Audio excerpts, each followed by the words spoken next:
येशूच्या रक्ते भरले धुण्याचे कोंड जाण, जे पापी त्यात घातले ते होते शुद्ध प्राण, ते होते शुद्ध प्राण, ते होते शुद्ध प्राण, जे पापी त्यात घातले ते होते शुद्ध प्राण. प्रभू येशू ख्रिस्ताच्या सर्वश्रेष्ठ नामात आपणांचं अभिवादन. पवित्र शास्त्र बायबलमध्ये मत्तैकृत शुभवर्तमानाच्या 12व्या अध्यायातील 35व्या वचनामध्ये असे लिहिले आहे, चांगला मनुष्य आपल्या चांगल्या भांडारातून चांगले काढितो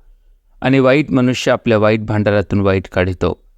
वाईट मनुष्याचे चारित्र्यच असे असते की त्याचे हृदय वाईटाचे भांडार असते. त्यातूनच वाईट विचार, वाईट अभिलाषा, वाईट योजना, वाईट कर्मे आणि भ्रष्टता बाहेर पडत असते. वाईट विचार, हत्या, परस्त्रीगमन, व्यभिचार, चोरी, खोटी साक्ष आणि निंदा हे सर्व अंतःकरणातील वाईट भांडारातूनच बाहेर पडतात. पापी मनुष्य त्याच्या या वाईट भांडारातून जे काही उत्पन्न करीतो त्यामुळे इतरांना दुःख व त्रास तर होतोच, परंतु परमेश्वराचा अनादर व त्याची निंदा देखील होत असते. अशा पापी मनुष्यांकरिता परमेश्वराने नरकदंड ठरविलेला आहे. तरी देखील या पापमय स्वभावापासून मनुष्याचा बचाव व्हावा व त्याला नरकदंडापासून सोडवावे म्हणून प्रभू येशू ख्रिस्ताने देह धारण केला. त्याने आपल्या जीवनाद्वारे परमेश्वराचे सामर्थ्य प्रकट केले. स्वतः निर्दोष व निष्कलंक असतानाही त्याने संपूर्ण मानवजातीच्या पापांचा भार स्वतःवर घेतला व वधस्तंभावर अर्पण केले. त्याने सांडलेल्या बहुमोल रक्ताने मनुष्याचे पाप व वाईटाने भरलेले अंतःकरण धुवून शुद्ध होऊ शकते.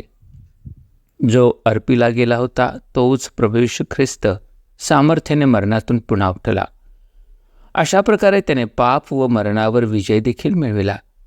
जो कोणी प्रभू येशू ख्रिस्तावर विश्वास ठेवून त्याला आपल्या जीवनाचा तारणहार व प्रभू म्हणून स्वीकारतो त्याचे तारण होते व अंतःकरणाच्या वाईटापासून त्याची सुटका होते.